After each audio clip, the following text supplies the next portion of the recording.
Welcome to our podcast, Just Us, a podcast on racial justice and reconciliation. We have a verse that guides us, 2 Corinthians 7:2. Make room for us in your hearts. Our goal is to make room for everyone, and we have a very special podcast today because we have a guest, Erin Jones, and I know that you will love getting acquainted with her. Please subscribe, and we hope you'll give us 5 stars too. We hope you enjoy the podcast. Hello, everyone. Thank you for joining us in our podcast once again. We have a special guest with us, Erin Jones, and we are excited to be speaking about code switching. But before we speak about code switching, we want to know a little bit about Erin Jones, the Erin Jones. Can you please tell us, this fierce, queen, intelligent, beautiful woman, can you tell us about yourself? So most importantly, I'm a Jesus girl. That's the most important thing, is I am a Jesus girl, and I love serving Jesus. But what's important in the context of code switching is that I speak 4 languages fluently. I can say hello in about 15, but I have lived in 3 countries. I've played basketball and soccer in 12 countries and have traveled the United States. I want to say 45 states now. So I do a lot of moving around, a lot of switching codes.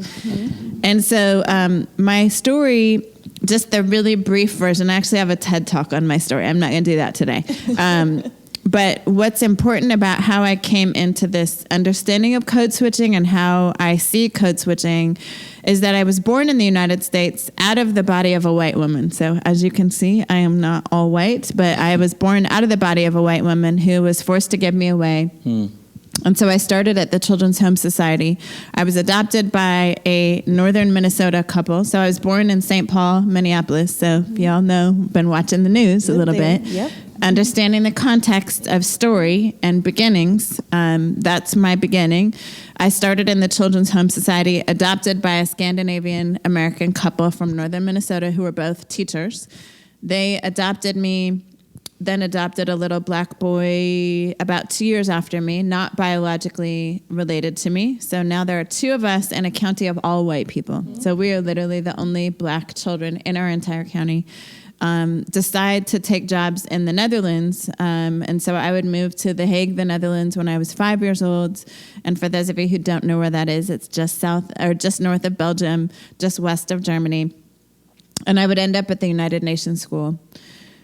And so, again, back to codes, I want to say we had 70 languages spoken in our school.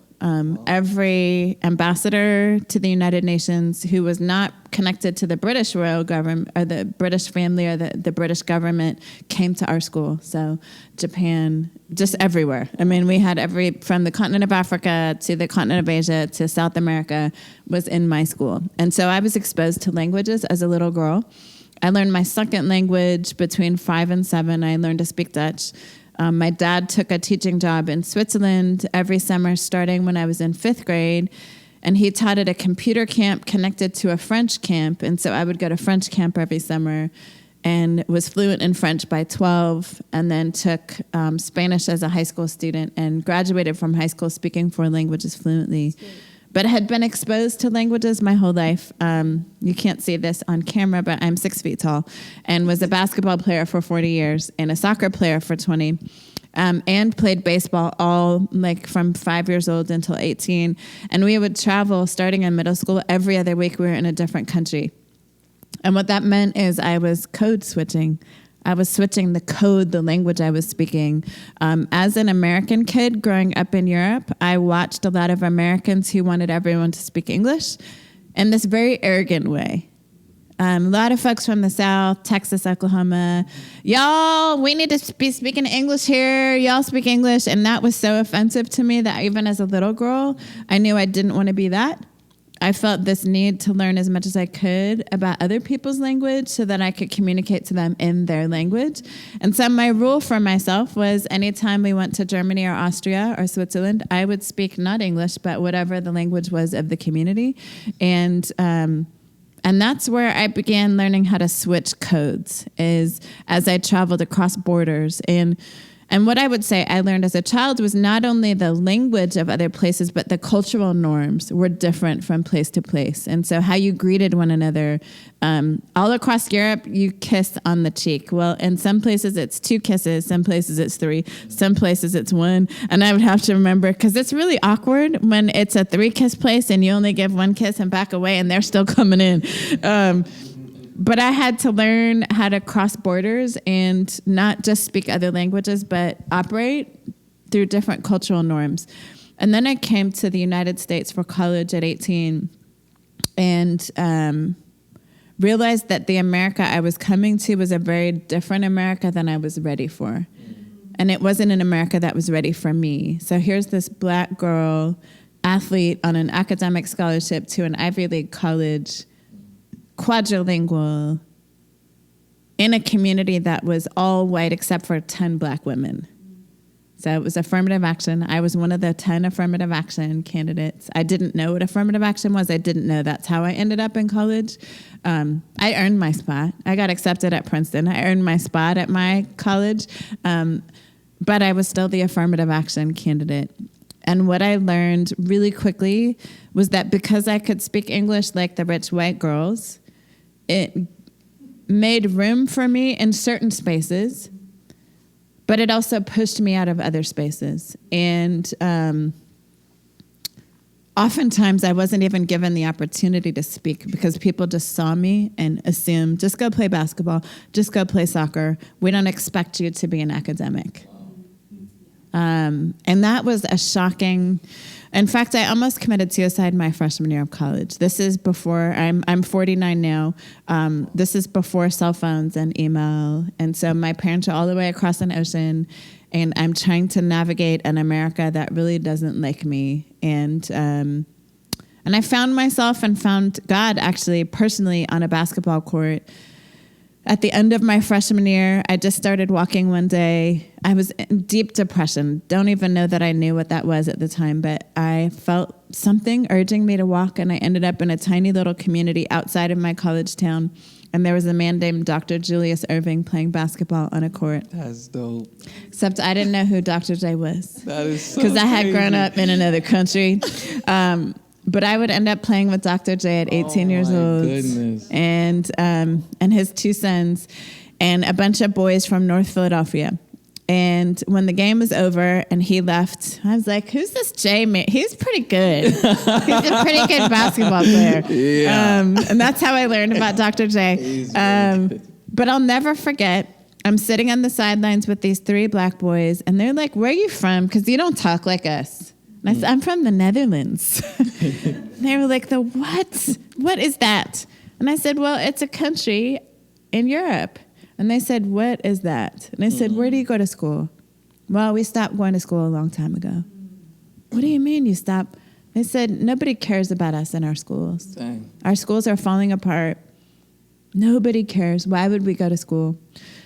And I remember this very clearly, saying to these 3 boys, wow, if you're not going to get a high school diploma, what is your dream for the future? And each boy said, I don't expect to live to be 21.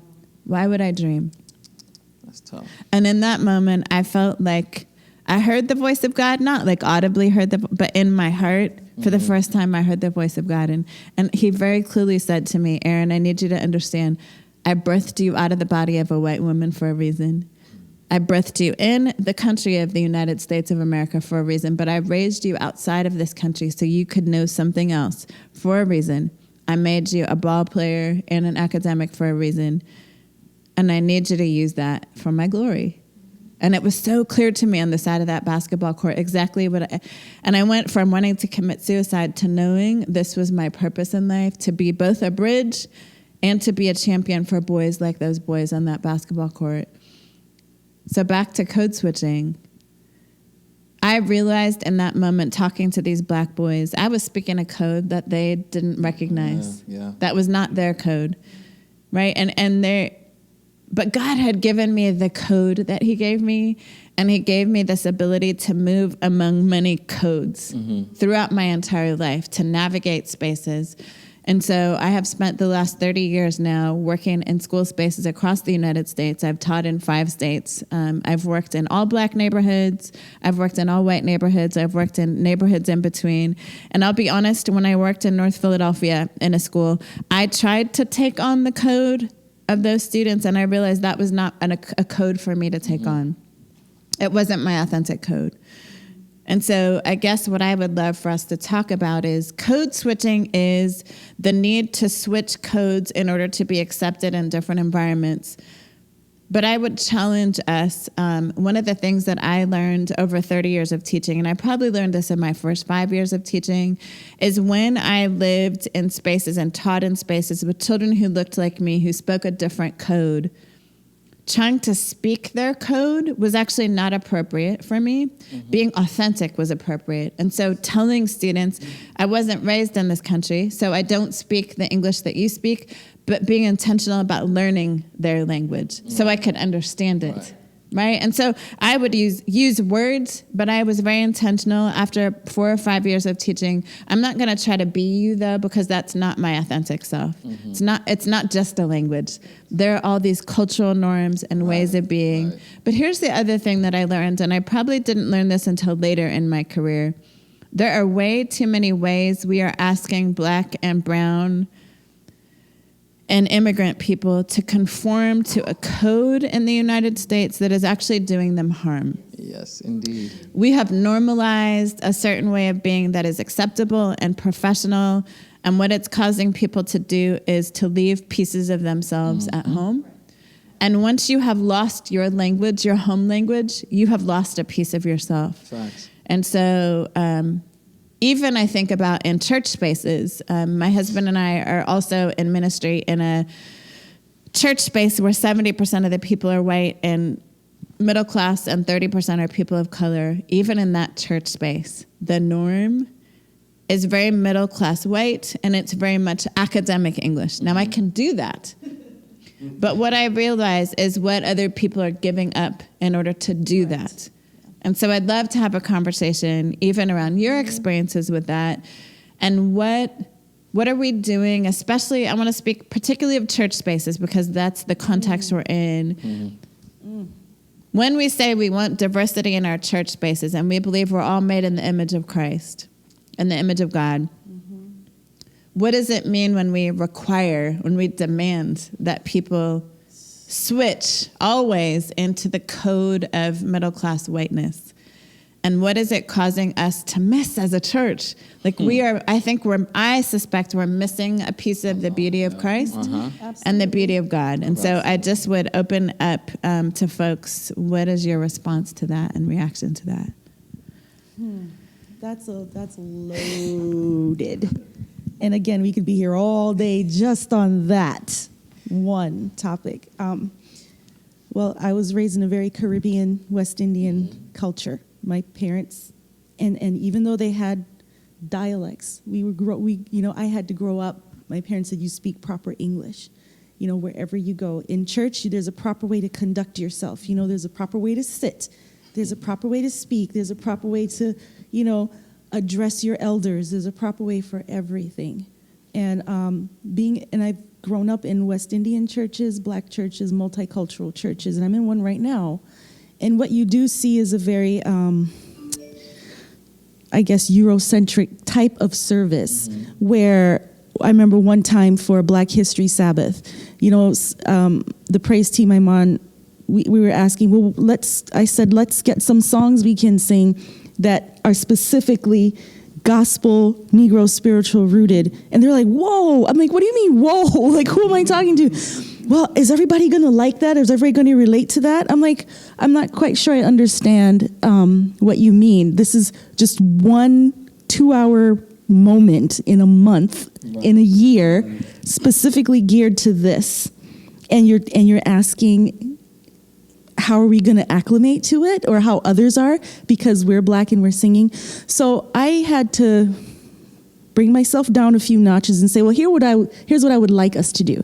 We have people from many different countries in our church. There are people from African countries, Philippines, Burmese people. There are many Latino, a lot of people.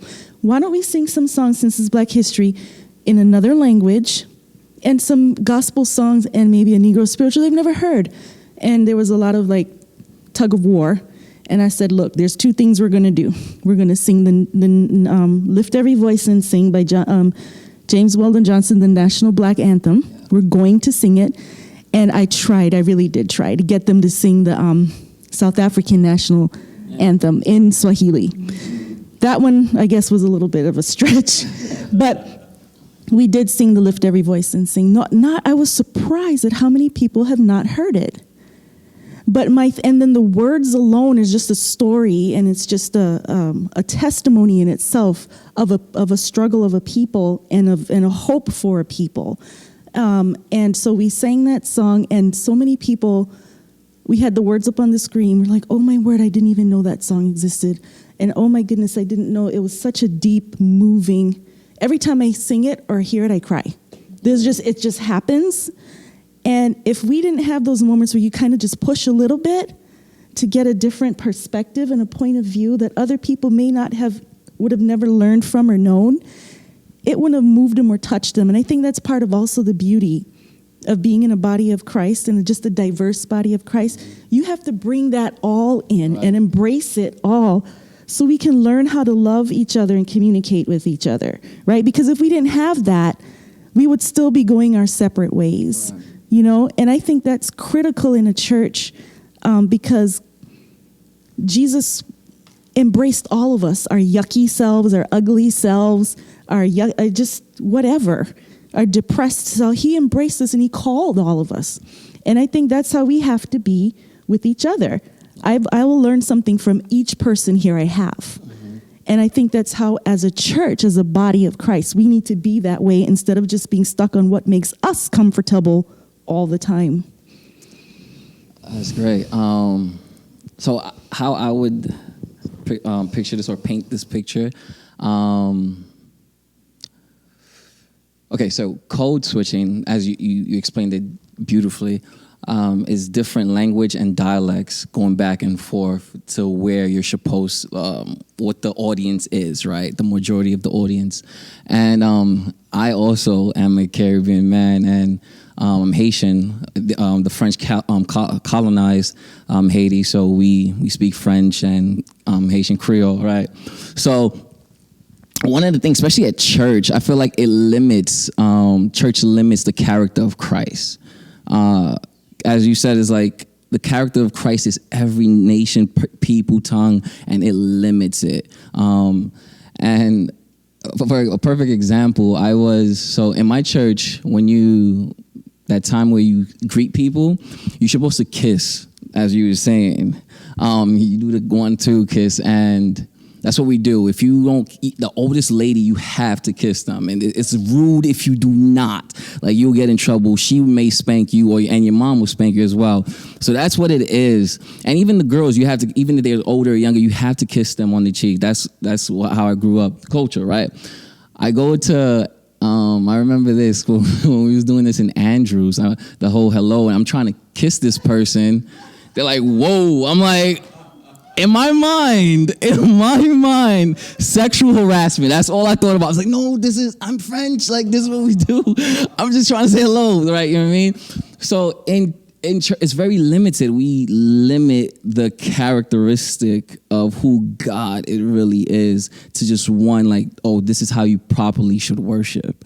And that in itself is sad, because when we all get to heaven, it's not going to be a white side, a black side, an Asian side. Like, it's not. We're going to be collectively together, and you're going to see what worship it really is. So that's one of the things that it dawns on me, that either we're not doing church correctly, or we're not really showing who we are to people, and we have to like hold back just to be part of that massive of norm. So yeah. I have a question. When you're in a situation where there is a tradition, a culture, that it's all, as you say, kind of white middle class English, but you have a diversity of people, and you can sense that they all try to conform to that code, how do you give people permission to speak in their own code? Back to something Mimi said earlier, we have to stop saying things like proper English. Because we have already normalized that there is a way that is the best and proper, right? And so when I do a lot of training on racial equity and racial justice and racial reconciliation, and I grew up in a home where we talked about proper English. And as an English teacher, I started that way. Okay, children, you speak proper English in my classroom. And then I realized, wow, who gets to decide what's proper? Right. So even in how we talk about language and how we talk about customs and how we talk about norms, we've got to stop that. And so what I tell my students now when I'm talking with students is in the classroom, it's important that I teach you how to speak standard English or academic English. It's not the right way. Because I would suggest on the basketball court, standard English is probably not the right way. Right? That's not going to work. That is true. Right? That is true. And so I think what it begins with is something that Mimi was also describing. How do we start with music that enters in the other dialects and other ways? That's a great way to start. Is when people see, oh, I see my culture up there on stage. I see my culture in the ways that they're singing. That then gives people permission to speak in that way in church. But if everything from the platform is always academic English, and it's always kind of middle-class white ways of worship and preaching styles and all of that, that sends a very clear message that this is the norm here. This is what's proper. And so I think what happens from the stage is really important. And I think it all begins with music. And I can attest to that quite a bit, because being raised in a very West Indian home, in church, organ, piano, that's it. You're not anything else. Yes, no drums. Even though these people were of African descent, you know, and British colonized Jamaica, British colonized Barbados, British colonized Guyana, all of these places where my family members are from. And it was this is the straight-laced way we're going to worship. Anything else is just unholy. Yeah. And it took me until I got to college when I started hearing Richard Smallwood and the gospel artists and the way they would use their voices to praise. And I remember Donnie McClurkin, another very popular gospel artist, he said something that triggered me. I was like, whoa. He said, the Bible says the gospel must be preached to every nation, tribe, and tongue. Yeah. He said that. I already knew that was in the Bible. But then, okay, I don't hear that in any other language. I just hear it in English. But then he says, my gospel is music. And then he started to sing a song, a very popular song of his in Japanese. And he says, you don't know who your audience is. And as he started to sing this, somewhere in the congregation, this little Japanese lady stands up and she starts singing the same song.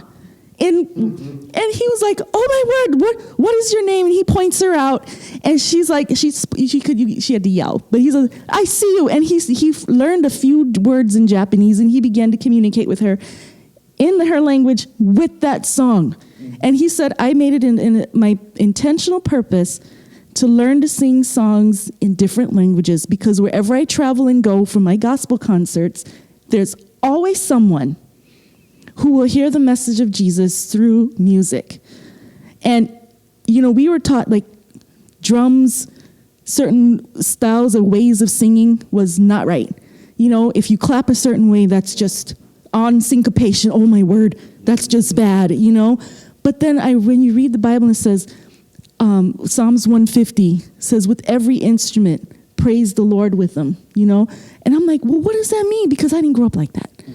But I think if we take that script, that message, how the gospel is supposed to be preached, I don't think it's only spoken word. We have to allow others to sing those very same hymns and those very same gospel songs in their language so that they can be touched and reach other people as well. It's not just for English speakers, it's for everyone in this universe. Right. And I want to add too, when it comes to things like drums and other instruments, whether it's clapping, my parents grew up Presbyterian and Lutheran, so there is no clapping, there are no drums, there is no moving, and I move. Like I can't help myself. There's nature versus nurture. Yeah. My parents may be white, Scandinavian, but I have always been a mover, and I just can't help myself. I can't even listening to Presbyterian hymns. I would just sway with the music. I'd always sway with the music, but it was always Erin, just be still. Erin, be still. And then when I came to America, I attended a Black Baptist church. What is happening here? She got turned. well, but here was my first reaction is this is bad and this is unholy, right? Yes. Because I had been raised to believe you don't stand up and you don't dance in the aisles, you don't yell, you don't, and so I guess where I would challenge how we think about church is, wow, God is so much bigger, I think, than what we've allowed him to be, which you alluded to earlier, Hans. And I think when I think about drums, every indigenous people group on every continent has a leather-bound drum. Right. Every indigenous people group. But what I think has happened with colonization is all of that was stripped away. Yeah. And it was made to feel as if you are indigenous, you are a savage in some way. That's true. Right? Yes. Instead of, we were all made in God's image. Correct. And if we were all made in God's image, he gave us the skill to make the drum, right? And to beat the drum.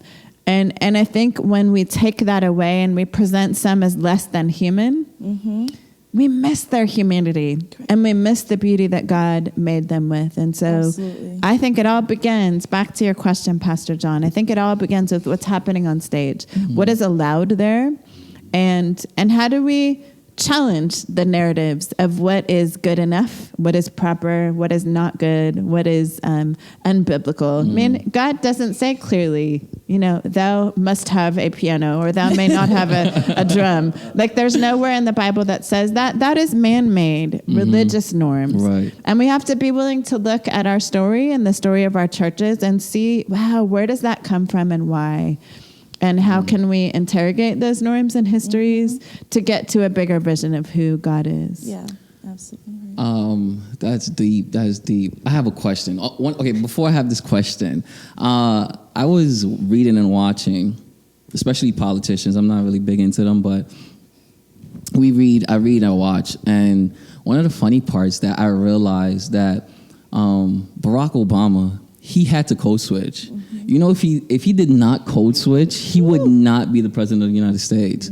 And that's one of the things that I realized, like, wow. I don't know if you know the clip when he was, I guess, shaking people's hand. And he was shaking people's hand. And when he saw, I think, Kevin Durant, he gave him the, he was like, what's up, bro? I remember that. It's the whole code switching within that aspect also. So now it brings me to this question. How, it's going to be kind of deep.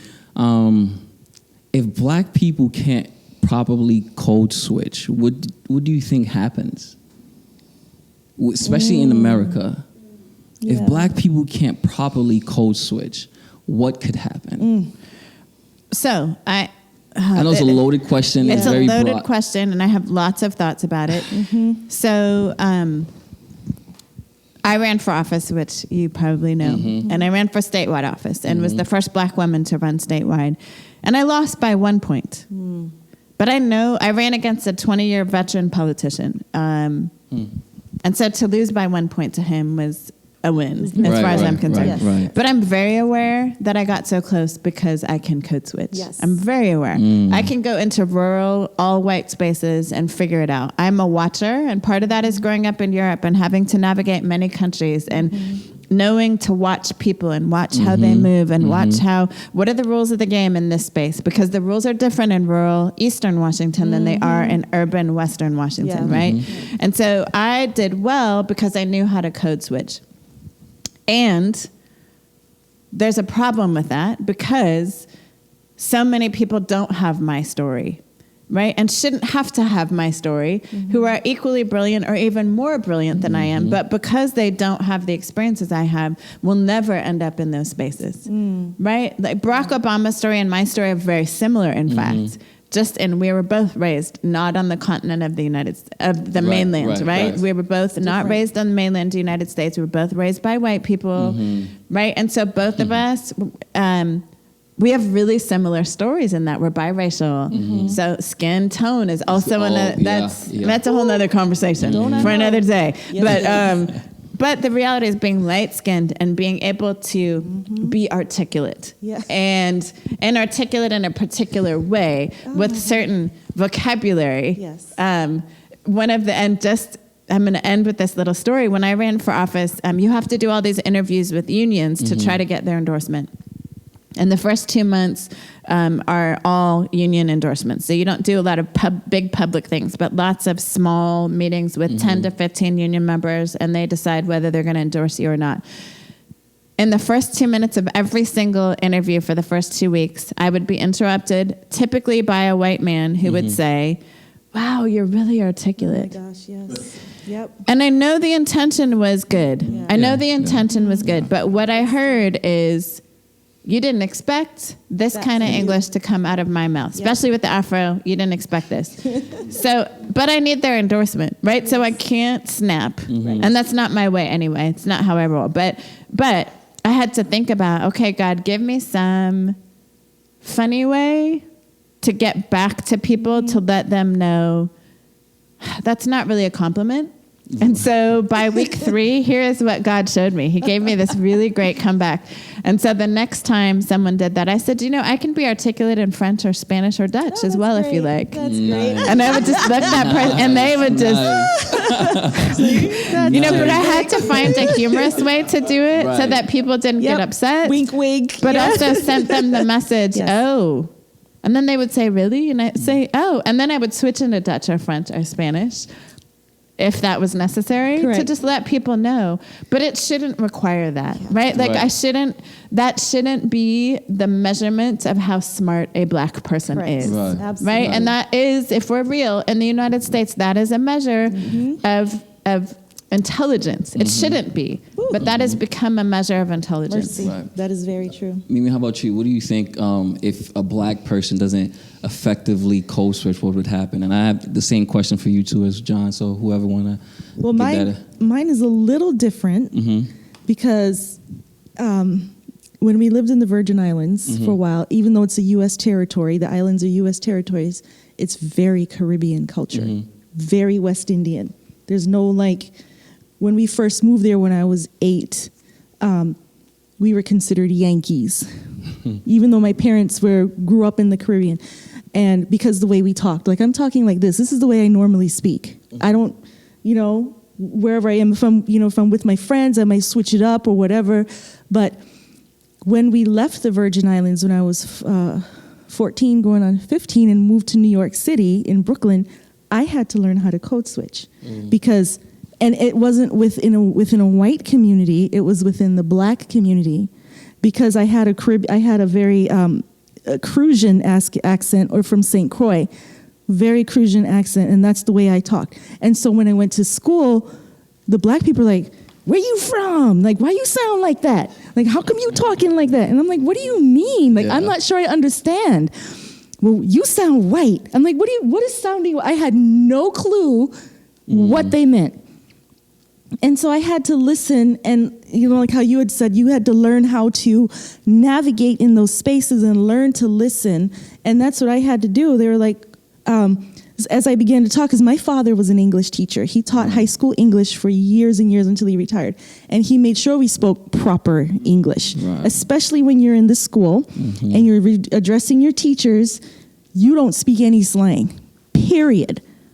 So especially when I went to an all-black high school or academy, that was where I had to really learn how to change it up. And I lost my accent, and I learned how to speak Ebonics, if that's what you wanted to call it. And I listened to these people, and because they would say, "You so white, you sound so white. Oh my goodness, where you come from?" And it was just like that. And I'm like, well, I don't understand what talking white is. Well, just like how you talking now, and then they had the body movements and "Oh, girl, you need to do something different." And so I did. And I learned how to talk just like that in order for me to feel like I had to be accepted into that group or community. And I think it changed me a lot because it told me that, well, the way West Indians or people from the Caribbean sound is not good. And I'm like, well, does my mother, she's like straight Jamaican. Like, is she not good? Or my father, is he not good, even though he teaches English? You know, but that was a very difficult time for me in high school because of that code switching within our own group of black people. And I could do it with white people. I can speak, and they would be like, "Oh," and I've been told, "You talk so well," and all this other nonsense. And I'm like, okay. But that was a change for me. It was the learning how to code switch within the own group of black people was a huge learning curve because I had to learn, especially as a light-skinned black woman, learn how to do that within a group of black people who could accept you or try to. So that's the way I see it from my perspective, learning how to navigate in just my own group of people. Thank you. I have a different question that's not necessarily a white-black situation, but diverse ethnicities. I used to pastor in an area in Southern California where there was tremendous ethnic diversity, and our church had huge diversity within it. One of the biggest areas of conflict was between the first generation and the second generation, because the first generation wanted their kids to keep the code that they had, and of course the next generation, they wanted to fit in. And I can still remember one kid saying to his parent with a good bit of emotion, "If you didn't want me to be an American, why'd you bring me to America?" And how would you deal with that? Should you try to encourage kids to at least keep some of what their parents are wanting them to keep? Should you try to get the parents to recognize that their kids really want to be accepted in this new culture? And how would you overcome that kind of conflict? So I actually want to speak to being a biracial person myself and navigating spaces. And it's kind of, maybe it goes back to something you said, being light-skinned and not being... Black. So yeah, I'll actually, I just posted, and Pastor Bill probably saw this on my Facebook page, but I just posted a couple weeks ago, I will never be black enough for some people. I'll never be white enough for some people. I'll be too black for some, too white for some. I am always Erin enough. Yes. I am always Erin enough. And that's something that God showed me really recently. Amen. Is I am tired of trying to be enough of anything for anyone. Correct. So I want to speak to that, the issue of ethnicity, but also of our immigrant families, which is what you're talking about. And I have two different experiences with that. So there's a really powerful book by Richard Rodriguez called Hunger of Memory. He was brought to the United States from Mexico, and his family forbade him to speak Spanish in the home because they wanted him to be an American, be an American, be American. So what happened is he never got to speak Spanish. And here's the challenge then. He could never communicate with his grandparents or aunties and uncles. Yeah. So he lost all connection with the rest of his family. And that happens. I see that happening to children all across the United States. And that's heartbreaking to me. As a mother and an educator, that's really problematic. So I see that experience in lots of children. His book is about, as he gets older, realizing he's lost something. Like he realizes there's this whole piece of himself that he lost in trying to become completely American. First of all, I would say, what does it mean to be American anyway? Right? So that's a conversation for another day. But I think we have created this pressure in the United States. So now I do a lot of work with Latinx communities, mostly Mexican immigrants, who feel a lot of shame. And unfortunately, our federal government has created a lot of shame. Yep. Our leaders have created a lot of shame around being Mexican. And so families now feel this pressure to not present as Mexican, to not present as speaking Spanish fluently. And so I see a generation of children now who are losing that connection because of shame. Yeah. Right. I think shame is always a bad thing. I don't think God ever wants shame. And so I believe as the church, we need to speak into that space. And so what I tell families is every child should be bilingual at least, if not multilingual, right? And so guess what? We as human beings have capacity to do more than one thing. Yeah. And so for our recent immigrant families, I want your children to be bilingual. And guess what? They're going to be like me. They're going to be biracial and bilingual, bicultural in many ways. They will not be like you Mexican parents because they live in America now. Yeah. And so their culture is going to be something that you don't understand. And let me use this image. So for all of our biracial children who have a parent that's one thing and another parent who's another thing, the parents can never really understand the experience of their children. It's the same with our immigrant children, right? The parents will never completely understand the experience of those American-born Mexican children, right? And so they are creating a unique culture. And we have to create space for them to get support and to realize that they are beautiful too. And so maybe they are not like their parents. But that is also a beautiful thing. And we have enough capacity in the world to have both of those things be beautiful at the same time. And I think we also have to do a better job of supporting our immigrant families who are walking through that experience because it is a really difficult thing to be a parent and to not know the experience of your children and to not understand how to support them. And I think we don't do a good job. We kind of leave families to figure that out on their own. And that's raising children is hard enough itself. But now when you're introducing this new culture on top of the propaganda that's happening at the federal level, that is such a complex experience. And I think about Jesus and I think about the disciples and about really Jesus was introducing a new culture to Judaism, right? I mean, isn't he ultimately, aren't the disciples in a way those immigrants who are now in a new space, whose families have one way of doing business and they are now introducing a new culture? I mean, let's look at the complexity of what they walked through as they had to navigate that space. I mean, that's ultimately what we're seeing in the United, but we don't make that connection often. That is definitely true. One of the things that as we all were speaking, how important code switching is people don't think about it, how important it is, especially for colored people of color, black and brown people. Do you remember the 2013, one of the biggest case trials? And everyone was watching it, I'm pretty sure, the Trayvon Martin case, the 2013. So we all on one accord, okay. And they had the star witness, I think Trayvon Martin's friend that was on the phone with him before this incident happened. And when they put her on trial, how she was speaking, they ripped her apart because she could not effectively code switch. And even though she was speaking facts, they were not judging how the facts that she was speaking, rather, even media, they were judging her language.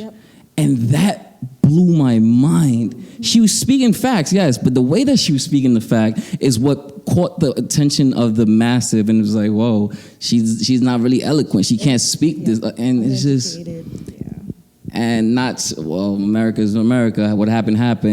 George Zimmerman leaves and he is free. So it's like code switching is really, especially for black people, it's like a do or die kind of thing. You have to do it effectively, or you could lose your life, or you could not receive justice the way that you ought to receive justice. So we have to understand or make this known that it shouldn't be, how can I say this? It shouldn't be because,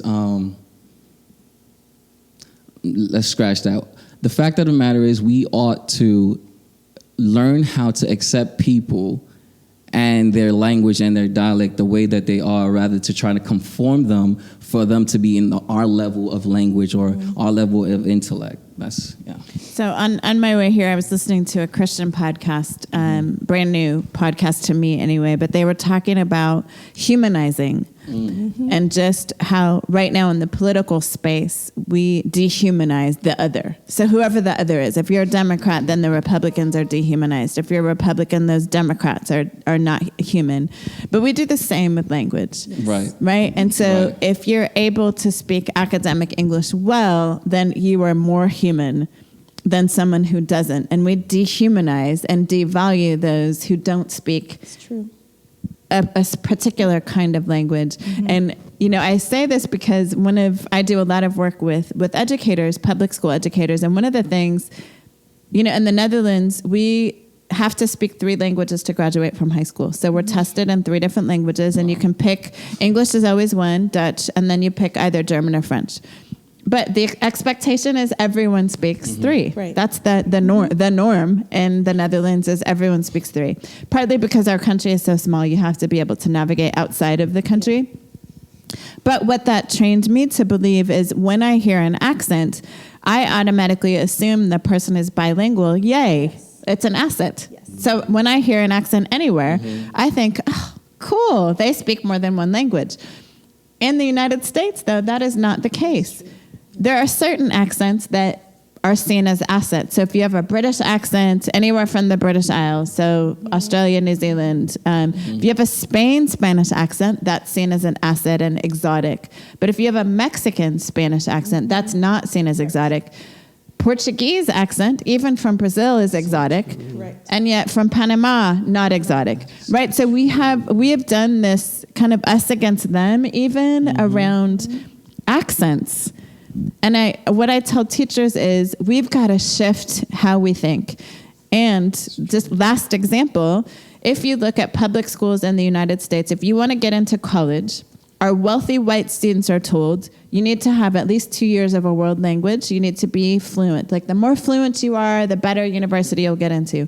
So that's seen as an asset for a wealthy white student to acquire another language in school to go to college. And yet, for our poor brown students who already show up in school with another language, that's seen as a deficit. Correct. That's crazy. It is crazy. It's absolutely crazy. Crazy. Oh my goodness. Because they've already placed you in that little silo of ignorance, because of where you come from. Oh, the depth of the brownness of your skin and the language you speak doesn't fit into that narrative of a wealthy white American assuming those languages, So I hear that. That's deep.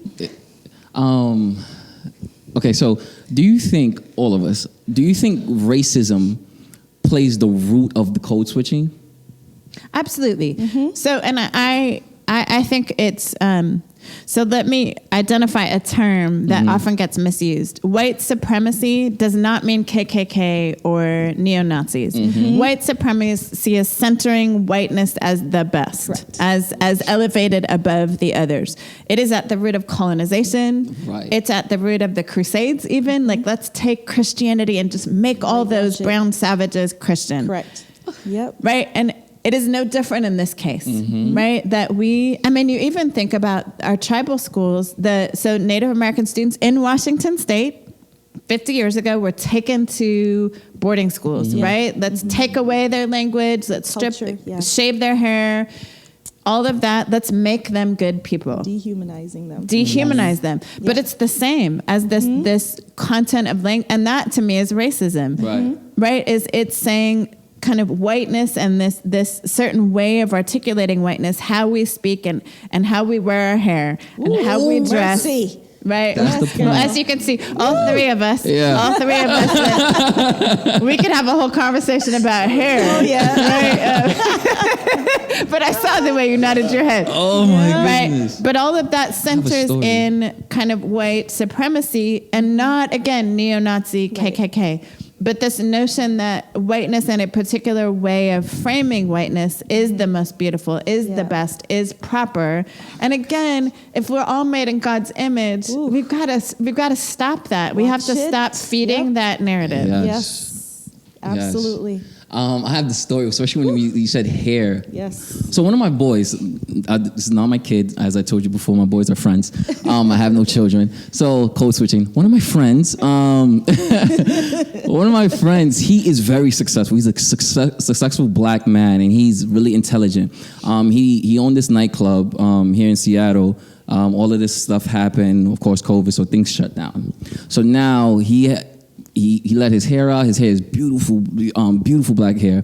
And he was like, well, I got to go back to corporate. I had to cut this hair and be proper enough to get this job. Intelligent man. So he of course, he got the job after he cut his hair and all of this stuff. This is the whole concept of code switching to be part of the masses or to be accepted to be within the massive. And I think the whole thing, racism is the root of that. Because if you don't look like me or sound like me, you won't get the benefits that I have, kind of thing. So that's one of the stories I have. And it's actually why I intentionally wear my hair natural and I wear it big. And it's why I don't wear a suit anymore. So I wear a suit and heels every day, really until I ran for office. And 2 years ago, I started only wearing Nike every single day. Right. But it's my intentional way to push back at that notion of what does it mean to be professional. Right. Like Right. I have the skill. Exactly. I've been at the Absolutely. top levels of state government, top levels of school Exactly. district leadership. I won almost every teacher award you could get. Like there's no more professional than that, right? And so I choose to now leverage the privilege that I have to not wear my hair straight, to not wear a short afro, to wear a big afro, to wear Nike tennis shoes. I got my LeBrons on today. But I do that intentionally to Same. disrupt spaces and to challenge people to think about what does professional, who gets to decide what's professional? And it's true, because I remember the first time I saw you at that meeting, I said, whoa, wait a second. No, honestly, I did. I did a double take. I'm like, sister girl just rolled up in here with her fro and her sneakers. I loved and it. I just watched you go down, and I'm like, oh my word. And I don't know, because I Loved it. wasn't expecting that. Not that it's a bad thing. It's because you did push the status quo. Here you are walking into a church atmosphere, and you just brought yourself. And that kind of empowered me. I was like, whoa, this, and it was enlightening. It was refreshing, and you still are, because that's how you remained from the last time I saw you, and you should, you know. And I've had to learn when I stopped relaxing my hair and let it go natural. That was a huge. It wasn't until I was a full-grown adult when I did that. Yeah. Okay, and it was a push. And when I did go to work and my hair was just like out, you know, people were looked at me different. Like, oh. And I'm like, well, I'm still the same person. I can still do the same work I've done. You know, it doesn't take away from that. You still have your faculties with you just because my hair is different. That's another conversation. But that hair is a form of code switching as well. Yeah. And, you know, we've had to do it, you know. But your hair. when you push it, when you already shown who you are and people can't dissuade or reject who you are, when you come and bring your authentic self to wherever you are with your natural hair, your Nikes or whatever, there's nothing anybody can say about it, because you've already proven yourself and who you are.